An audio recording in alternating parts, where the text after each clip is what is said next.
오늘 마태복음 14장입니다. 22절에서 33절까지 말씀의 제목은 하나님의 아들이로소이다 라는 말씀의 제목입니다. 예전에 우리나라에 돈가스라는 음식이 처음에 나왔을 때였습니다.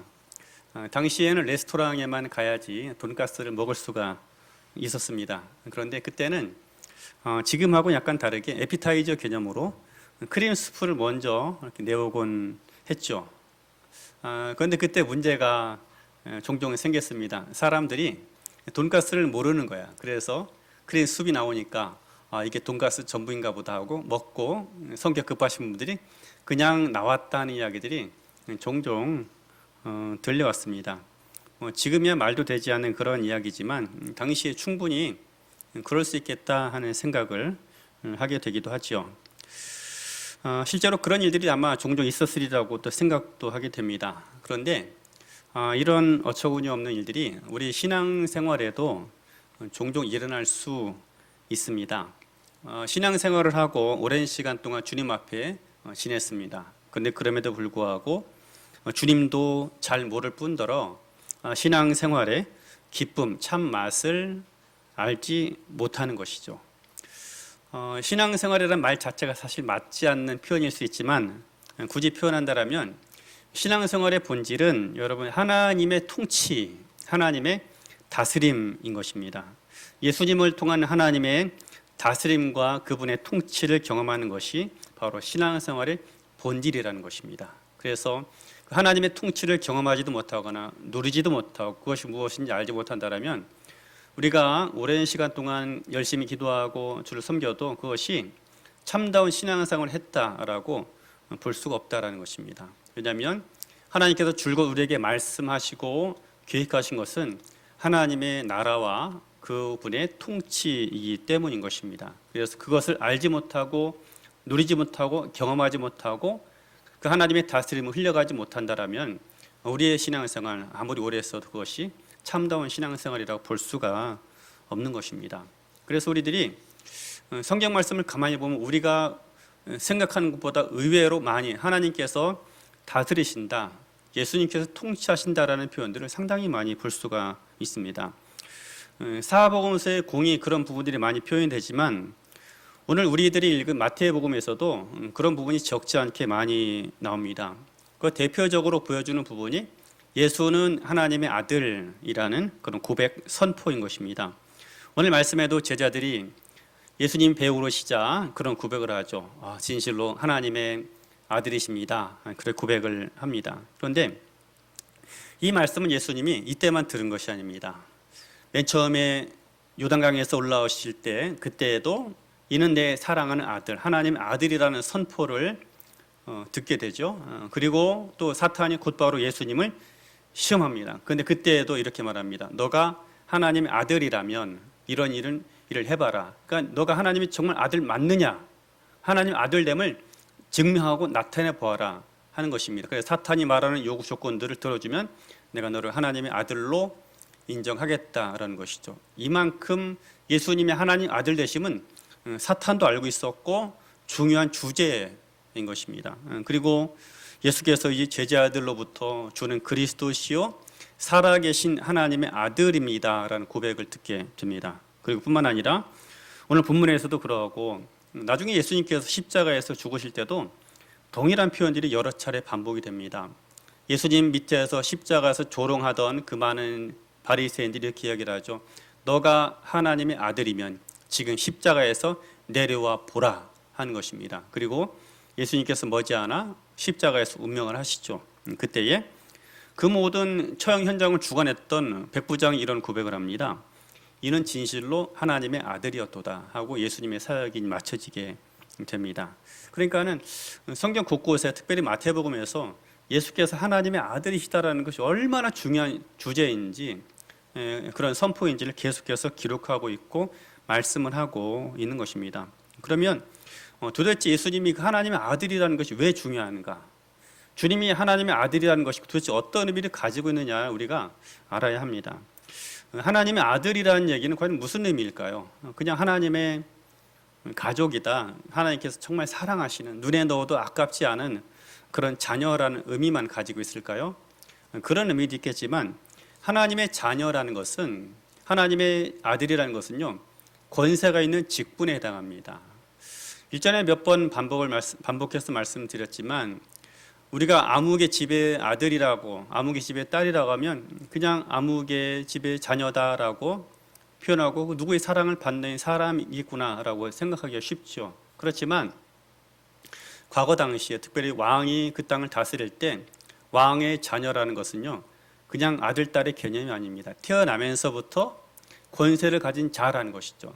그 땅을 앞으로 다스리고 통치할 권한을 이어받을 사람이 바로 왕의 아들, 왕의 자녀인 것입니다. 그래서 그 당시에 로마가 모든 문명을 다스릴 때 그때만 해도 로마인들이 생각하는 복음은 무엇인가 하면 왕의 아들이 태어났다는 것입니다. 왕의 자녀가 태어나고 왕이 전쟁에 나가서 승리해서 이겼다가 바로 복음, 유앙겔리온이라는 것입니다. 로마인들이 생각하는 복음은 바로 그거고 히브리인들이 생각하는 그 복음은 무엇인가 하면 하나님이 통치하신다. 하나님이 왕이 되셔서 통치하신다가 복음인 것입니다. 우리가 그래 더 이상 로마의 지배를 받지 않고 다른 것에 다스림을 받는 것이 아니라 하나님이 우리를 다스리시고 우리가 그분의 자녀, 그분의 백성이 되었다. 이것이 복음인 것이죠.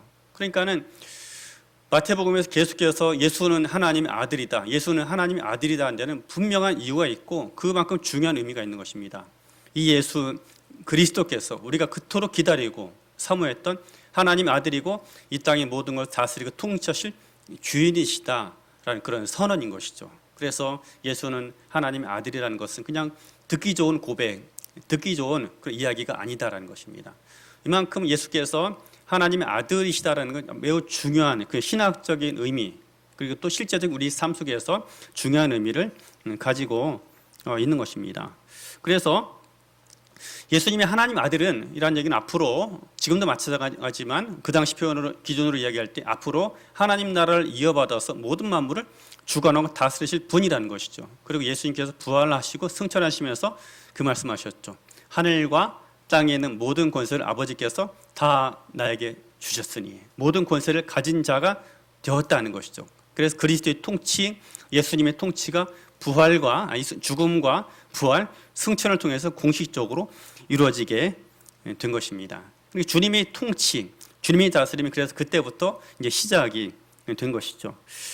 예수님은 그래서 우리들이 어떤 삶을 살기 원하시는가 하면 하나님의 통치 가운데 살아가기 원하십니다. 그리고 그 통치를 누리고 체험하는 인생이 되기를 원하는 것입니다. 그래서 그 나라가 지금도 이루어지고 있고 그 나라가 지금도 확장되고 있고 그 나라가 권능 있게 이 땅 가운데 지금도 임하고 있는 것입니다. 그래서 오늘 우리가 이 말씀을 통해 경험하고 누려야 할 것도 바로 그것입니다. 오늘 본문이 분명히 선언하기를 예수님은 하나님의 아들, 말하자면 모든 만물의 통치자라는 것입니다. 그래서 우리가 본문을 통해서 예수님이 정말 우리 삶을 통치하신다, 이 세상을 다스리신다라는 것을 경험하고 누려야 하는 것입니다. 오늘 본문 안에서 말씀 안에서 예배 가운데서 예수님의 왕 되심, 예수님의 주인 되심, 주님의 다스리심을 누리고 경험하고 체험하고 이뤄갈 수 있는 그런 시간이 되어지길 주의 이름으로 축원합니다. 그러면 주님께서 다스리시고 주님께서 이뤄가시는 그 나라를 과연 누가 누리고 누가 체험할 수 있을까요? 본문에서 몇 가지로 우리에게 교훈하고 있습니다. 첫 번째로는 주님이 가라 하신 길을 가야 합니다. 주님이 가라 하신 길을, 보이신 길을 따라 살아가게 될 때 하나님의 통치와 예수님의 다스리심을 누리게 되는 것입니다. 오늘 본문에 보면 예수님께서 제자들을 재촉하셔서 갈릴리 바다 건너편으로 가게 하시죠. 그런데 여기에서 다시 주목해 볼 부분이 있습니다. 예수님께서 제자들을 재촉하셨다, 다그치셨다라는 표현인 것이죠.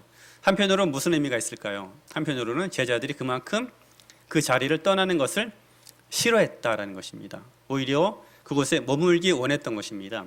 거기 여러 이유가 있겠죠. 왜냐하면 제자들은 이미 오래전부터 갈릴리 바다에서 잔뼈가 굵은 사람들이 대부분입니다. 그리고 굳이 그 바다에서 고기잡이를 하지 않아도 갈릴리 바다는 그들에게 너무나 친숙한 곳입니다. 그래서 그날의 바람 부는 방향과 온도만 보아도 이 밤에 이 호수를 건너가는 거 쉽지 않다라는 것은 누구나 다 쉽게 알 수 있는 것이죠. 그리고 대다수의 제자들이 오랜 기간 동안에 그 바다에서 고기를 잡았습니다. 그러니까는 바람의 흐름만 보아도 어느 정도 풍랑이 일지를 대충 가늠하는 그런 사람들이었던 것입니다. 이 밤에 이 시간에 이 시기에 바다를 건넌다, 더군다나 이런 상황 속에 바다를 건넌다 할 때 아마 굉장히 큰 고통을 겪을 것이다라는 것을 어느 정도 예측을 했을 것입니다. 그래서 일단 어떤 외적인 조건 때문에 그 시간 갈릴리 바다를 건너는 것을 꺼려했을 것입니다. 그리고 또 중요한 이유가 있죠.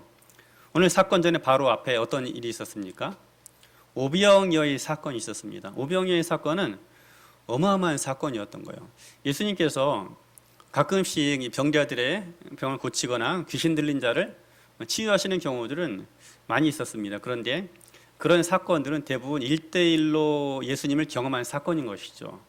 예수님을 만나고 치유를 경험한 사람들에게는 대단히 놀라운 사건이지만 여러 많은 사람들, 대다수의 많은 사람들에게는 그 소식이 알려진 경우도 많지 않을 뿐더러 그다지 큰 감동이 되지 않는 것이죠. 그러나 광야에서 5천 명이 넘는 사람들을 먹이신 것입니다. 아무것도 없는 곳에서 그 많은 사람을 먹인 것이죠. 그러니까는 수많은 사람들의 문제를 한꺼번에 한 방에 해결하신 것입니다. 그러니까는 그 사건 자체가 굉장히 어마어마하고 큰 충격이 되었던 것입니다.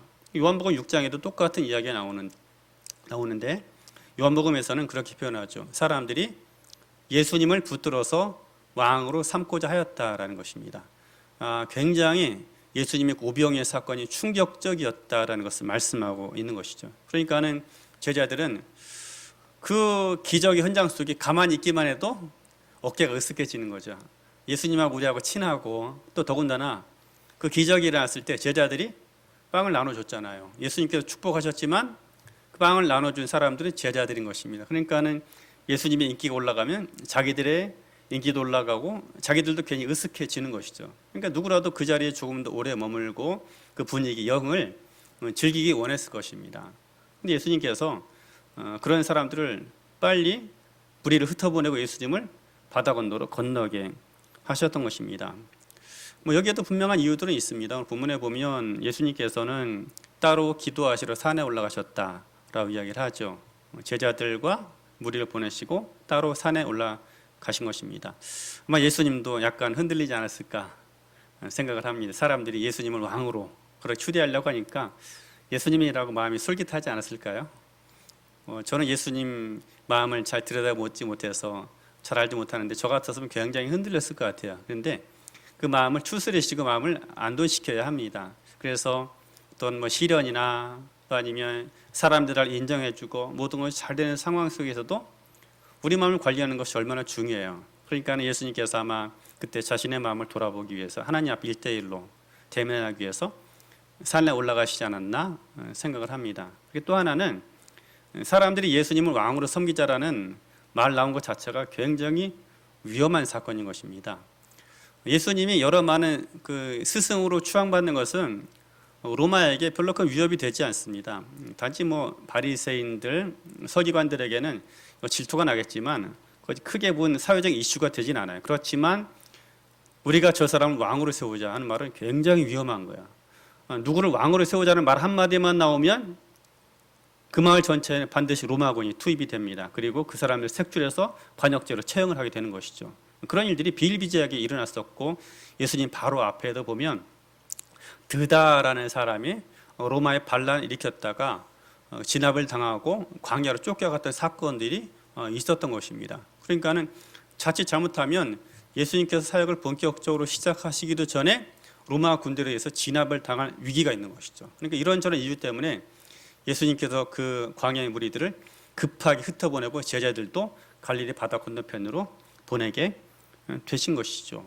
그러니까 여러 조건으로 볼 때에 예수님은 제자들을 그 건너편으로 보내셔야만 했고 제자들은 갈릴리 바다 건너편으로 가는 것을 원치 않았던 것입니다. 그런데 결과적으로 예수님께서 제자들을 갈릴리 건너편으로 보내실 때 제자들이 그 말씀에 순종해서 그 바다를 갔다라는 것이에요. 그런데 그 바닷길은 어떤 바닷길인가 하면 고생이 예정되어 있는 그런 길이었습니다. 그들이 보건대 위험한 항해였고 또 쉽지 않은 길이었기 때문인 것입니다. 그런데 그 주님의 보내심을 따라서 그들이 그 길을 걸어갔다는 것이죠. 여러분, 주님의 통치 속에 살아간다는 것은 바로 이런 것입니다. 우리가 걸어가는 인생의 길이 있고 가야만 하는 그런 삶이 있습니다. 그런데 그것이 우리 취향에 맞거나 내 마음에 쏙 드는 경우도 있고, 어떤 경우는 그 반대의 경우들도 있습니다. 그 길은 약간 가고 싶지 않고 그런 삶은 별로 살아가고 싶지 않습니다 라는 것들이 많이 있습니다. 그런데 주님께서 우리에게 그 길을 보이시고 말씀하실 때 그 길을 걸어갈 수 있는 것입니다. 그 주님의 부르심과 보이심을 따라서 내 삶의 방향을 조율해 살아가는 것이 바로 여러분 하나님의 통치인 그리스도의 다스림인 것입니다. 주님께서 우리에게 길을 보이시고 우리가 또 그 길을 걸어간다는 것은 단순히 그냥 눈에 보이는 그 길을 걸어가고 삶의 여러 가지 선택을 하는 것에 불과한 것이 아닙니다. 무슨 이야기인가 하면은 길은 그 자체로 삶을 이야기하는 거예요. 삶을. 그래서 길은 그냥 눈에 보이는 걸어갈 어떤 미목적 출발점에서 목적지를 연결하는 그 직선의 도로, 구부러진 도로를 말하는 것이 아니라 우리의 삶, 인생 그 자체를 말씀하고 보이는 것이기도 합니다. 그래서 우리에게 하나님께서 말씀하시는 인생이 있고 하나님께서 말씀하시는 삶이 있는 것입니다. 그 길이 내 마음에 들기도 하고 우리의 느낌에, 판단에, 감정에 들지 않을 수가 있는 것이죠. 그렇지만 주님께서 보이신 그 길이라면 내 삶을 주님의 인도하신 것에 맡겨드리고 그 길을 걸어가는 것이 여러분 주님의 다스림, 주님의 통치라는 것입니다. 그래서 우리들은 우리의 삶을 살아가고 인생의 선택을 함에 있어서 우리에게 지각을 가지고 판단하고 분별을 하죠. 그렇지만 그 위에 무엇을 더하는가 하면, 무엇을 더 기준으로 하는가 하면 주님이 보이신 것이 무엇이고 주님의 말씀과 주의 인도하심이 무엇인지를 더 먼저 헤아리는 것이 그리스도인의 삶인 것입니다. 그것이 바로 하나님의 통치 속에 살아가는 것입니다. 그런데 그렇게 하나님의 다스림, 주님의 보이심 속에 살아갈 때 나타나는 일들이 있죠. 주님이 보이신 그 길을 걸어갈 때 여러분 그 길 속에서 아름다움과 존귀와 영광을 누리게 되는 것입니다. 그리고 더 나아가서 그 길 속에 있을 때에만 예수가 하나님의 아들 되심, 이분이 정말로 우리 모든 것의 주인 되심을 경험하게 된다는 거예요. 제자들이 예수님 바라보고 진실로 하나님의 아들이소이다 고백을 했죠. 어떤 상황 속에 그 고백을 한 것입니까? 주님이 보이신 그 길을 걸어가며 한가운데 있을 때 거기서 주님께서 정말 하나님의 아들이시고 이분이 모든 것을 통치하시는 주인이시라는 것을 그제서야 경험하게 된 것입니다. 사실 그들이 입술로 얼마나 예수는 하나님의 아들이십니다 그런 얘기를 고백했을 것이고 또 예수께서 내가 하나님 아들이라는 얘기를 제자들에게 왜 안 하셨겠습니까? 그런데 그들의 입술을 정말 예수님 진실로 하나님의 아들입니다 고백하고 경험한 것은 예수님이 보내주셨던 그 도상 한가운데 있을 때 가능했던 것입니다. 우리 삶 가운데 여러분 주님께서 진실로 하나님의 아들이시고 그분이 하나님이시고 그분이 나의 주인이시라는 것을 누가 경험하고 누가 누릴 수 있습니까? 지식으로 되는 것이 아닙니다. 이론으로 되는 것이고 배움으로 되는 것이 아니라 내 삶을 통해 주님께서 말씀하시고 보이신 그 길을 따라 한 걸음 한 걸음 걸어갈 때 그 도상에서 경험하는 것이고 그 현장 속에서 하나님의 주되심, 예수님의 주인되심을 경험하고 누리게 되는 것입니다. 그래서 우리가 그 주님의 통치를 누리고 나타내고 이루는 삶을 살기 원한다면 반드시 주님의 보이심을 따라서 주님 말씀하신 그 삶을 살아가야 하는 것입니다. 많은 이들의 문제가 무엇일까요? 내가 가고자 하는 인생의 방향과 내가 원하는 그 길을 따라 살아가는 것이죠. 그렇기 때문에 예수님의 주인 되심을 경험하지도 못하고 누리지도 못하고 하나님의 통치를 이루지 못하는 것입니다. 우리의 삶이 여러분 주님 보이신 그 길이 되어지기 소망합니다. 우리의 길이 주님 이끄시는 그 길을 따라 살아감을 통해서 그 길의 현장 인생의 골목골목마다 예수님 정말 주인이시고 주님이 다스리십니다. 주님이 통치하십니다를 드러내고 확증할 수 있는 우리가 되기를 주의 이름으로 축원합니다. 그리고 두 번째로 그 하나님의 통치를 누리기 원한다면 주님은 우리의 환경도 다스리시는 분이라는 것을 믿어야 합니다. 예수님의 통치는 사람에게만 미치는 것이 아니에요.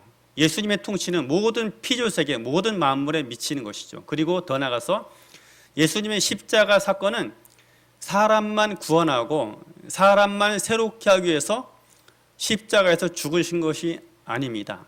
하나님께서 모든 만드신 피조세계 모든 만물에 하나님의 통치와 하나님의 다스림이 이루어지고 새롭게 하기 위해서 예수님 십자가에서 죽으시고 부활하신 사건이에요. 그런데 예수님의 십자가 사건은 우리 인간의 구원에 너무나 중요한 사건이고 너무나 절박한 일이기 때문에 우리가 우리 구원의 관점으로 십자가를 바라보는 경우들이 많이 있어요. 나쁘지 않고 굳이 뭐 틀렸다고 말할 수 없는 것이죠. 우리가 그렇게 믿어왔고 그렇게 복음을 전해 사람을 구원하고 하나님의 자녀가 되었습니다. 그런데 우리 시각을 좀 더 넓혀야 합니다. 성경이 정말로 말하고자 하는 바가 무엇냐? 하나님이 정말 우리에게 말씀하시는 것이 무엇이냐는 것이죠.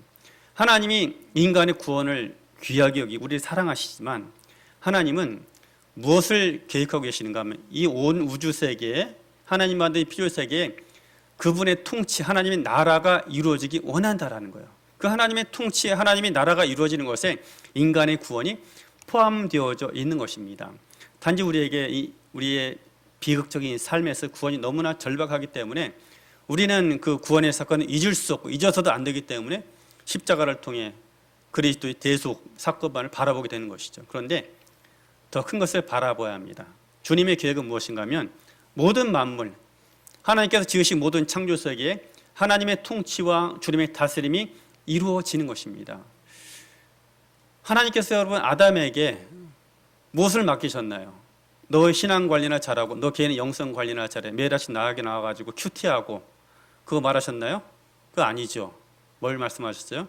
모든 만물을 지으시고 맡기셨습니다. 모든 피조 세계를 다스리라는 것이죠. 지배하라는 것. 이것은 힘으로 압제하고 내 마음대로 활용하라는 것이 아니라 하나님의 뜻과 마음의 계획을 잘 알아서 주님의 뜻이 하나님께서 만드신 모든 피조 세계에 잘 이루어지도록 통치하라, 다스리라, 조율하라라는 권세와 사명을 맡겨 주신 것입니다. 주님 여전히 그 일을 우리를 통해 이루기 원하십니다. 그것이 바로 하나님의 나라인 것이죠. 당연히 모든 피조 세계, 모든 이 세상 만물들이 다 그리스도의 말씀 앞에 복종하고 그리스도의 통치 앞에 순종하게 되어져 있는 것입니다. 그것을 보여주는 사건이 무엇인가 하면 예수님께서 물 위를 걸어간 사건이에요. 단지 물 위를 걸어가는 것은 예수님께서 어떤 매직 쇼를 나타내신 것이 아니에요. 예수님께서 물 위를 걸어가셨다라는 것은 풍랑을 이기시고 풍랑을 다스리고 지배하시고 통치하셨다라는 것입니다. 그것을 우리에게 보여주시고 나타내신 거예요. 그럼 우리들이 주님 바라볼 때 무엇을 우리가 기대해야 되는가 하면 주님은 내 삶을 다스리시기도 하지만 주님은 우리 주변 환경 여건을 다스리고 통치하시고 주관하시는 분이라는 것을 여러분 기억해야 합니다. 그래서 주님께서 여전히 우리들을 통해서 이 세상에 망가지고 일그러진 이 세상 가운데 하나님의 통치와 하나님의 역사가 나타나기를 원하신다라는 것이죠. 여러분 그 일을 위해서 우리를 구원하시기도 한 것이고 그 일을 이루기 위해서 우리를 부르시기도 한 것입니다. 그리고 마땅히 우리들이 여러분 살기 위해서라도 주님을 통해 나타나는 피조세계 하나님의 통치가 이루어지게 해야 되는 것입니다. 우리들이 겪는 고통이 무엇일까요? 가시와 엉겅퀴가 나는 거예요. 아담의 범죄 이후로 가시가 나기 시작하고 엉겅퀴가 나기 시작합니다. 내가 뿌리지 않고 내가 파종하지 않았어요. 그런데 거기에 내가 원치 않는 결과들이 나타나고 내 삶을 아프게 하는 이러저러한 사건들이 연이어 일어나게 되는 것이죠. 사실 여러분 가시와 엉겅퀴가 이 땅에 당연히 존재합니다. 하나님께서 만드신 것이잖아요. 다 어디나 가시, 엉겅퀴 다 있고 모든 것 다 있습니다. 문제는 나지 말아야 할 곳에서 가시와 엉겅퀴가 쏟아나는 것이 문제인 것이죠. 비가 내리지 않으면 삶이 심각해지지 않습니까? 햇볕이 내리지 않으면 더 심각해지죠. 그런데 비가 어떻게 내려요? 부산에만 내리는 거예요, 지금. 여기는 비가 안 내려요. 햇볕이 내리쬐는 그나마 더운 나라에 계속해서 햇볕이 내리쬐면 사람이 말라 죽을 지경이 되는 것이죠.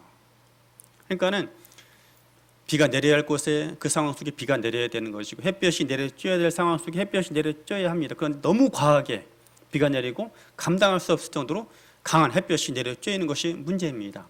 바닷가를 항해하면서 바람이 없고 파도가 없을 수 있겠습니까? 당연히 바다에는 바람도 불고 파도가 부는 것이죠. 그런데 그 바람이 어떻게 해요? 내가 가고자 하는 방향을 향해서 불어야 되는 것이고 물결도 내가 가고자 하는 방향으로 물결이 움직여야 되는 것입니다. 그런데 바람이 어떻게 불어와요? 내 가고자 하는 방향이 반대 방향으로 불어오고 물결의 파도가 너무 범위를 넘어서서 나의 배 위로 들어오는 것입니다. 이것이 우리 삶의 문제인 것이죠. 주변 환경들이 다 있어야 하고 있어서 유익한 것들입니다. 그런데 그것들이 나를 도와주지 않고 우리 환경에 보탬이 되지 않는 경우들이 너무나 많다는 것입니다. 세상에 얼마나 많은 사람들이 있습니까? 어떤 사람들은 반드시 만나야 되는 사람이 있고 만나서는 안 되는 사람이 있어요.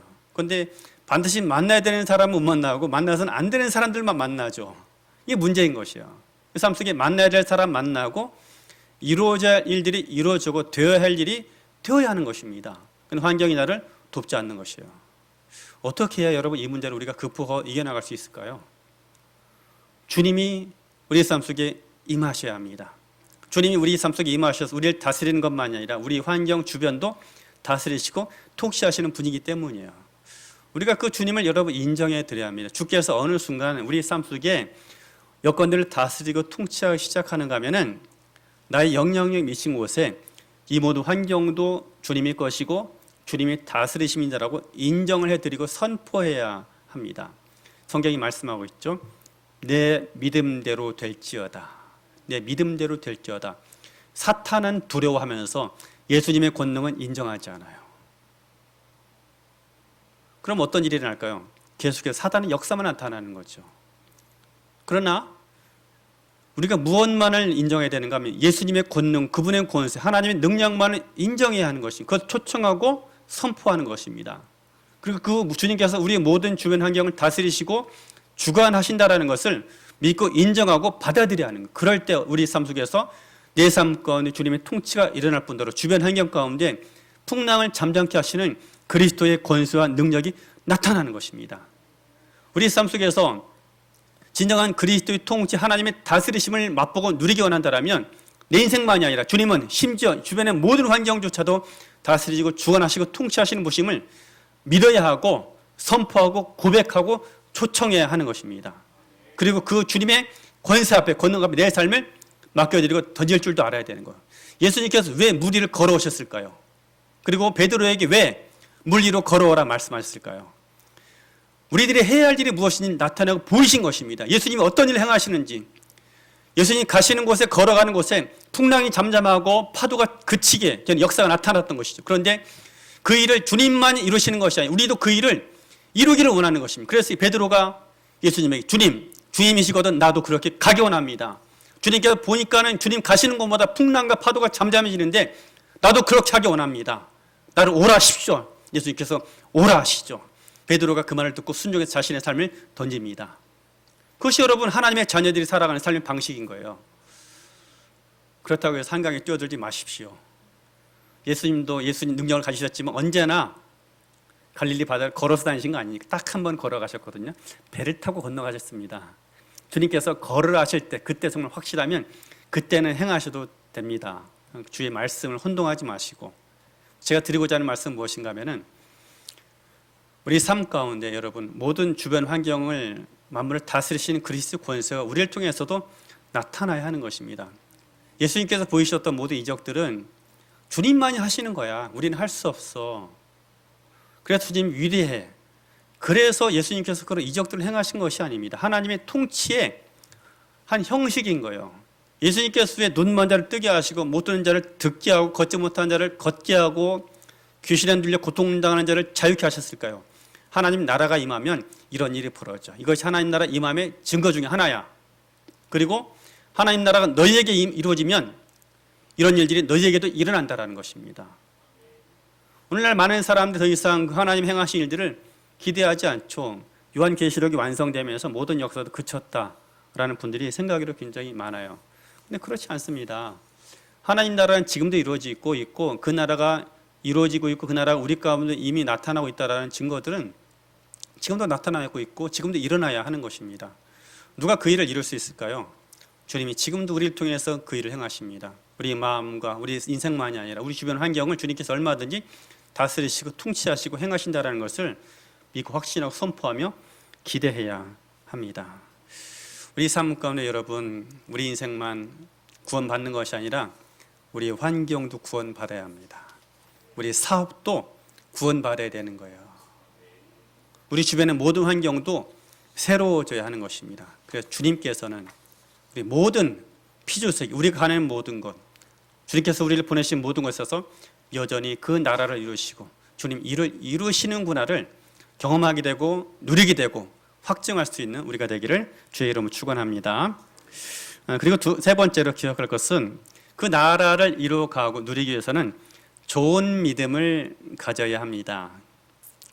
같이 한번 따라해 보실래요? 좋은 믿음 가져야 합니다. 예.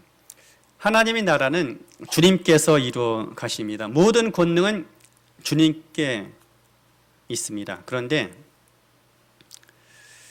주님께서 혼자 모든 것을 다 행하시지 않으세요. 다 하실 수 있지만 모든 것 혼자 행하시지 않는다라는 거예요. 누구와 함께 하기 원하느냐? 하나님의 아들, 하나님의 딸, 또 하나님의 종들. 목회자들만 얘기하는 것이 우리가 다 하나님의 종이죠. 또 예수님의 제자들 다 같은 말이에요. 하나님과 우리의 관계가 주인과 종의 관계이고 신랑과 신부의 관계이고 스승과 제자의 관계이고 아버지와 아들의 관계인 것이죠. 그 모든 관계를 통해서 그 나라를 이루어가기를 원하는 것입니다. 그런데 그 일을 이룸에 있어서 우리를 통하여 그 일들이 이루어지기 원하고 우리를 통해서 그 일이 나타나야 하는 것입니다. 그런데 그 일을 이루기 위해서 어떻게 되느냐? 좋은 믿음이 필요한 것입니다. 예수님 아무리 위대한 일을 행하셔도 좋은 계획을 가지고 있어도 우리가 믿음을 가지고 반응하지 않으면 그 일은 내 삶 속에 이루어지지 않아요. 내 삶 속에 그 일이 유보되고 나타나지 않는다라는 것입니다. 우리가 믿음을 어떤 이론으로만 착각하는 경우들이 굉장히 많습니다. 믿음은 살아있는 것입니다. 믿음은 동적인 것이에요. 살아 움직이는 것이고 유동적인 것입니다. 그래서 그 믿음을 우리가 사용하고 활용할 때 그 나라가 하나님이 계획하신 것이 하나님 뜻이 내 삶 가운데 나타나고 이루어지는 거예요. 가만히 저절로 있어서 이루어지는 것은 아무것도 없어요. 주님께서 계획하시고 그 능력을 가지고 계시면 그 능력을 가지신 그분이 이를 이루도록 하기 위해서 우리들의 헌신과 우리들의 삶도 필요하다라는 것입니다. 그런데 그 일을 이루는 것은 믿음인데 어떤 믿음인가 하면 좋은 믿음인 것입니다. 오늘 본문에 비추어 이야기하면 작은 믿음이 아니라 강한 믿음, 큰 믿음인 것이죠. 오늘 베드로에게 그런 얘기하죠. 믿음이 작은 자여 어찌하여 의심하였느냐 하죠. 왜냐하면 베드로가 믿음을 가지고 그 무리로 뛰어들었는데 잠깐 걸었습니다. 걸어갔는데 걸어가다 보니까 갑자기 바람이 저기 불어오는 것을 보고 어떻게 해요? 두려워서 빠져 들어가게 됩니다. 그러니까는 예수님 그를 건지시죠. 그리고 같이 배에 오르십니다. 베드로에게 믿음이 작은 사람아 왜 의심하였느냐 하시죠. 베드로가 아마 조금만 더 힘을 냈으면 예수님께서 계신 곳까지 걸어가 손을 같이 붙잡고 걸어왔으면 얼마나 좋았을까요? 그런데 그리하지 못했던 것이죠. 주님의 능력을 온전히 누리고 경험하고 주님의 권능을 충만하게 경험해야 합니다. 이것은 좋은 믿음이어야 가능하다라는 것입니다. 좋은 믿음은 다른 것이 아닙니다. 오늘 본문에서 보면 집중력을 가지고 있는 거예요. 주님을 놓치지 않고 바라보는 것입니다. 베드로가 주님을 바라보았어요. 언제까지 바라보았는가 하면 바람이 자신을 향해 불어오기 전까지는 주님을 바라보았습니다. 그런데 풍랑이 좀 거세지는 것 같아 보이고 바람이 불어오니까 주님을 놓친 것입니다. 그 순간부터 베드로가 물속에 빠져 들어가기 시작했던 것입니다. 믿음은 누구나 다 가질 수 있고 처음 시작한 사람들도 누구에게나 다 믿음은 있습니다. 그러나 여러분 바다 위를 걷는 믿음은 아무에게나 주어지지 않습니다. 누구나 다 하나님의 아들, 하나님의 딸이죠. 예수님을 믿고 그분을 주로 섬기면 그러나 죽은 자를 살리는 믿음은 아무에게나 주어지지 않죠. 눈먼 자를 눈뜨게 하는 믿음은 아무에게나 주어지지 않아요. 왜 그럴까요? 좋은 믿음이어야 합니다. 좋은 믿음이라는 것은 집중하여 주를 바라보되 모든 상황 속에서 그 그리스도를 놓치지 않는 것을 이야기합니다. 믿음은 집중력인 것이죠. 주를 놓치지 않는 것. 내 삶이 인생의 밑바닥으로 곤두박질 칠 때에도 여전히 주를 놓치지 않고 높은 곳에 올라갈지라도 주를 놓치지 않고 여러 상황 가운데 끝까지 주를 바라보는 것이 좋은 믿음, 집중력 있는 그런 믿음인 것입니다. 기도 역시 여러분 누구나 다 할 수, 기도 다 할 수 있죠. 그렇지만 여러분 쉬지 않는 기도, 하나님의 기적을 일으키는 기도는 집중력을 가진 사람이 하는 거예요. 집중해서 그 시간이 1시간이 됐든 2시간이 됐든 3시간이 됐든 4시간이 됐든 5시간이 됐든 간에 집중해서 내 마음을 드리고 흐트러뜨리지 않고 주님 바라보는 자에게 여러분 기적과 권능이 일어나는 것입니다. 그래서 바울이 뭐라고 얘기했어요? 쉬지 말고 기도하라. 이것은 늘상 기도하라는 말도 포함되어 있지만 집중하고 몰입하라는 것입니다. 그리고 몰입해서 기도하고 집중해서 주를 바라볼 때 거기에 상황을 반전시키고 벽을 뚫고 나가는 하나님의 권능과 기적을 경험하게 되리라 하는 것입니다. 결국에 우리 믿음, 하나님 우리 삶 가운데 하나님의 통치를 나타내고 이루는 그 믿음은 어떤 믿음이냐? 집중력 있는 믿음인 것이에요. 삶에 있어서 재앙은 무엇일까? 재앙. 이 재앙이라는 단어는 어디에서 나왔는가 하면 항해하는 사람들에게, 선원들에게서 나온 단어인 것입니다. 왜냐하면 과거의 사람들은 바다를 건너갈 때 하늘의 별, 특별히 북극성을 바라보고 자기 위치를 파악했습니다. 그리고 우리가 걸어가야 할 길을 발견하고 원하는 목적지에 가게 된 것이죠. 그런데 문제가 생깁니다. 갑자기 안개가 짙게 몰려오고 하늘에 먹구름이 끼기 시작하면 하늘의 별이 사라지는 거예요. 하늘의 별이 사라진 것 자체가 재앙이라는 것. 재앙이 바로 그 단어에서, 그 상황 속에서 나온 것입니다. 재앙은 무엇이냐? 바라보아야 할 삶의 기준점을 놓친 것, 그것이 보이지 않는 것이 바로 삶의 재앙인 것이죠. 제자들이 바다를 건너가다가 굉장히 어려움을 겪었어요. 많은 고난을 겪었습니다. 정확한 표현으로는 표류했던 것입니다. 왜 그랬을까요? 바람이 부니까 표류했고 감당할 수 없는 파도가 밀려오니까 어려움을 겪었겠죠. 그런데 무엇을 말씀하고 있는 것인가 하면 그들이 바다를 건너면서 예수님을 놓친 것입니다. 예수님 눈에 보이지 않는다 해서 주님 우리와 함께하지 않고 주님 없는 것처럼 여겼던 것이죠. 주님을 놓친 것입니다. 그렇게 되었을 때에 그들은 바다를 건널 수 없었던 것입니다. 주님께서 우리 감당하지 못할 시험은 주지 않으세요. 우리에게 보이신 길이 있으면 갈 수 있기 때문에 그 길을 주신 것입니다. 그런데 왜 우리들이 감당을 못할까요? 왜 그럴까요? 그 길에서 주님을 놓칠 때 우리는 지극히 작은 문제도 뛰어넘을 수 없는 것입니다. 아무것도 아닌 사건이 우리에게 재앙이 되기도 하는 것이죠. 그러나 우리 능력의 한계를 뛰어넘는 문제와 사건이 우리에게 종종 다가온다 할지라도 그 상황 속에서 믿음의 주 온전케 하신 예수 그리스도, 주님을 놓치지 않는 자는 물결위를 걸어가는 것입니다. 풍랑을 잠잠케 하는 능력이 그를 통하여 나타나게 되는 것입니다. 주님 우리에게 믿음을 요청하셔요. 어떤 믿음입니까? 좋은 믿음. 나는 예수님을 믿은 지 얼마 되지 않았습니다. 주님에 대해서도 잘 모릅니다. 괜찮습니다. 중요한 것은 내 삶 속에서 그리스도를 놓치지 않는 것이에요. 주님께 집중하고 몰입하는 것입니다. 그렇게 살아갈 때 여러분 우리의 모든 환경이 우리를 도와줄 것이고 모든 환경을 지배하고 다스리시는 그리스도의 통치를 경험하게 될 것입니다. 오늘날 보지 않아도 되는 것들이 너무나 많고 듣지 않아도 되는 것들이 너무나 많고 우리 정신을 혼잡하게 하는 것들이 얼마나 많습니까? 그 상황을 뛰어넘어서 그리스도께 집중하고 그리스도께 우리의 마음을 쏟아 부으십시오. 바로 그 순간 그 자리에 하나님 능력, 예수 그리스도의 주인 되심, 하나님의 통치, 주님의 충만한 임재하심을 맛보는 삶의 현장, 역사의 현장이 될 것입니다.